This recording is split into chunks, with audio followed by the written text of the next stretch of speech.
Every year, I think to myself, on the Saturday before this service, as I'm baking the bread that will be our communal offering, whether it matters that we do this tradition at all. I always wonder about that. And I think about it, and I think, does it matter if we do this? And I question it. In some ways, it's antiquated. I know for some people it's difficult. And yet, I think that with all that it brings with us, it is important to continue to have traditions that we honor, that come from those who went before us, and we pass down to those who come after us. And what I love about this particular tradition is that I believe we do it in the way that it was supposed to be done. And in a world where we are increasingly in factions and divided, that seems really important to do and to honor and to make note of. For it is a tradition that was within both our Unitarian and Universalist heritage for many centuries. And there's a story that was told by David Villafora in an issue of the Buddhist publication Lion's Roar.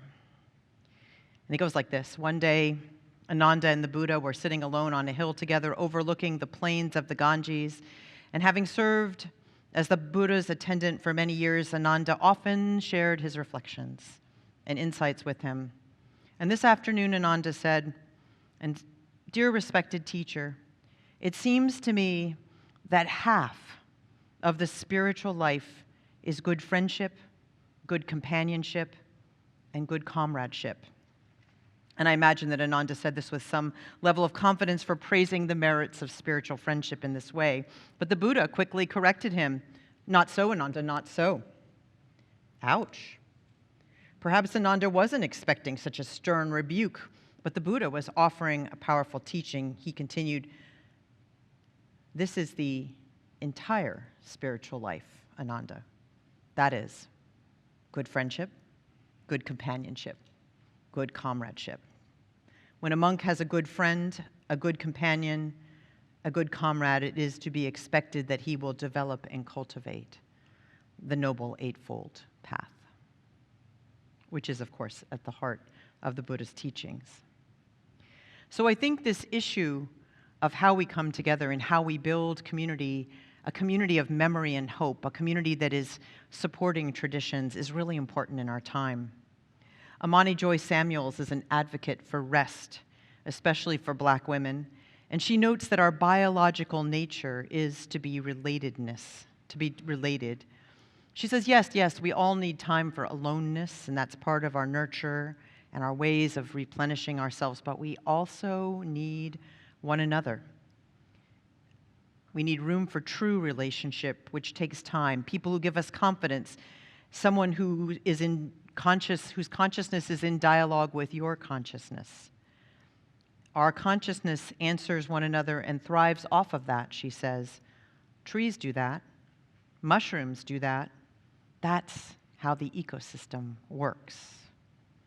And so when we celebrate community in this way, through this ritual that's been passed down all these years, we are in many ways celebrating friendship.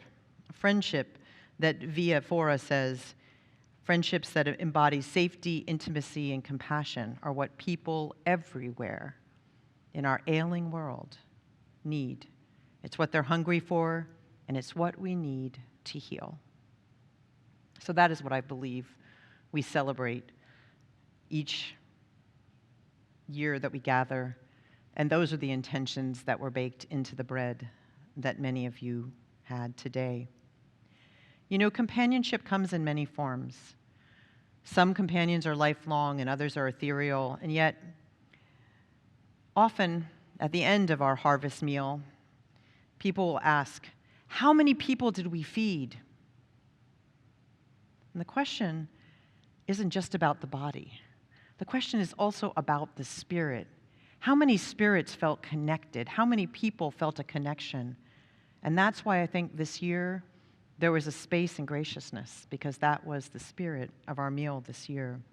We had people who listened to one another. We had people who got a listening ear who hadn't had one in a long time. We had people who were able to talk, who hadn't done that in a long time. We had people whose ideas were sparking off each other at some conversations.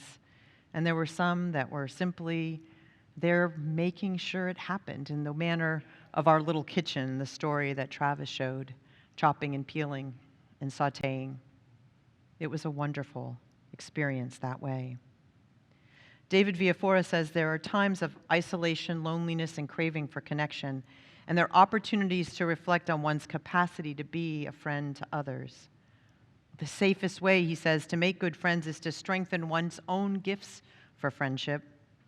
It can be so easy for me to blame or feel dependent upon another's willingness to reach out.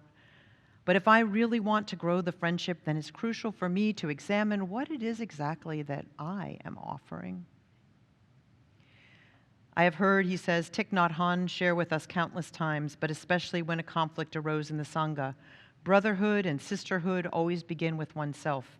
And these days, Villafora says, we like to say siblinghood always begins with oneself, to include those of diverse gender identities. But I think that's why it's important for us each year to take time to think about what kind of community we want to be. One where we embrace the common in all of us, one where we ask everyone to sit at our welcome table. That, I think, is an important countercultural act in this world. Imani Spencer says that in her own Black Presbyterian church, communion was reserved for adults. And her grandmother had her own way of being subversive, always carrying with her for communion services peppermints, which she would give to the children as their own special elements. I think about the people that we don't always think about. We huddle with those we consider our people too many days of the year, and we don't always think about the conditions of all of those. I think about that and thought about that last night as I was washing the dishes in our kitchen on Friday. I think about the people living without water around the world right now, including those in Palestine and Ukraine, and those in the areas most affected by climate change. If I believe secretly in the back of my heart that the communion table, the welcome table, is really restricted and only open to certain kinds of people, then it's a different way of looking at the world. If we believe that we really all do need to sit at a common table, then this is a metaphoric act that's an important piece in establishing our communities of memory and hope. Elie Wiesel, in his Nobel Peace Prize acceptance speech, noted, it is memory that will save humanity. For me, hope without memory is like memory without hope. Just as people cannot live without dreams, they cannot live without hope. Friendship, he said, and community, and the rejection of war is what gives us hope. David Villafora says that in Sanskrit, there is a phrase that means spiritual friend, and it translates as good, true, virtuous, upright, or beneficial. And mitra is the root word for matre, which means kindness. So a spiritual friend is someone who helps you realize your deeper aspirations, the one who uplifts your path to a higher level of ethical and spiritual well-being. And friendship, which comes from the Old English, means to love and to set free. So at its roots, friendship means to love freely.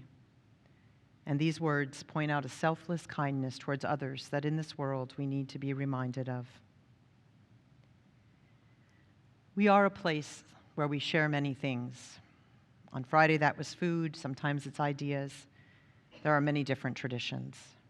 We live in difficult times, which some have called a time of polycrisis. And when we go through these times, we need places that ground us, these communities, these places of memory and hope. Let us continue this journey. Let us keep alive the traditions that remind us that what we have in common is our love for each other, for greater humanity, and for this precious planet.